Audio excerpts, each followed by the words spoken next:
Hello, I'm Don Mitchell. Welcome back to the 2000% Nation, the book that helps you contribute to making your country more than 20 times more fruitful for expanding and improving God's kingdom. Today we continue to look at Lesson 6, which is discussing what schools, colleges, and universities should concentrate on in terms of this role. And today we'll be shifting over from our topic yesterday, which was be sure all students learn the gospel, to today discussing how all students can learn how to make godly breakthroughs. Let me begin by quoting from the Bible, in this case, the book of John, chapter 14, verses 12 through 14 in the New King James Version. Most assuredly, I say, he who believes in me, the works that I do, he will do also, and greater works than these he will do, because I go to my Father. And whatever you ask in my name, that I will do, that the Father may be glorified in the Son. If you ask anything in my name, I will do it. By godly breakthroughs, I mean exponential increases in effectiveness, become at least 20 times more productive than what an individual or organization is already accomplishing for a godly purpose. The basic methods for making such exponential improvements are described in the 2000% Solution and the 2000% Solution Workbook.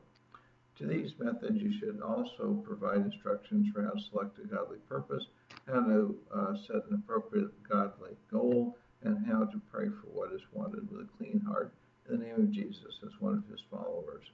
Some people may question the biblical validity of seeking to teach students to make such large improvements.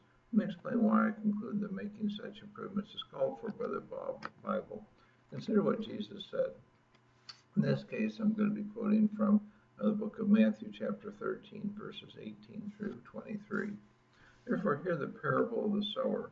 When anyone hears the word of the kingdom and does not understand it, then the wicked one comes and snatches away what was sown in his heart. This is he who receives seed by the wayside. But he who receives the seed on stony places, as he who hears the word and immediately receives it with joy. Yet he has no root in himself, but endures only for a while. For when tribulation or persecution arises because of the word, immediately he stumbles. Now he who receives seed among the thorns is he who hears the word, and the cares of this world and the deceitfulness of riches choke the word. He becomes unfruitful. But he who receives seed on the good ground is he who hears the word and understands it, who indeed bears fruit and produces, some 100-fold, some 60, some 30.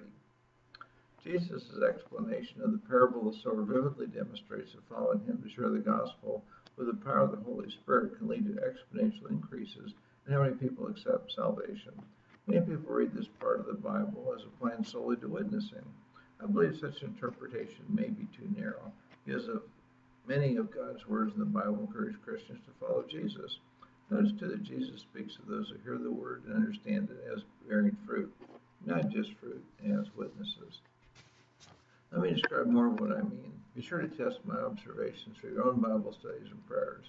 God sometimes uses unexpected accomplishments by believers through the Holy Spirit to attract attention of unsaved people to draw them closer to Him.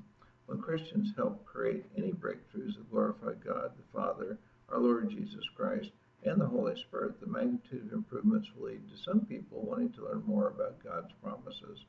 Impressive accomplishments can be used by the Holy Spirit to attract those who don't believe in the spiritual realm, as well as those who are interested in various forms of success and achievement.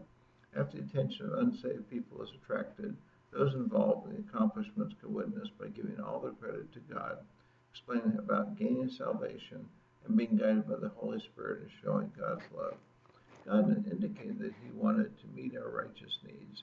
We shouldn't worry about what we will eat, drink, or wear, or where we will sleep, while seeking the kingdom of God and His righteousness, as explained by Matthew chapter 6, verses 25 through 34. There is an apparent paradox here for some people when they correctly observe that many people don't have enough of these basics. To me, any present lack suggests that He has provided ways to meet the needs that are not yet being fully employed by His people who apply His love and power.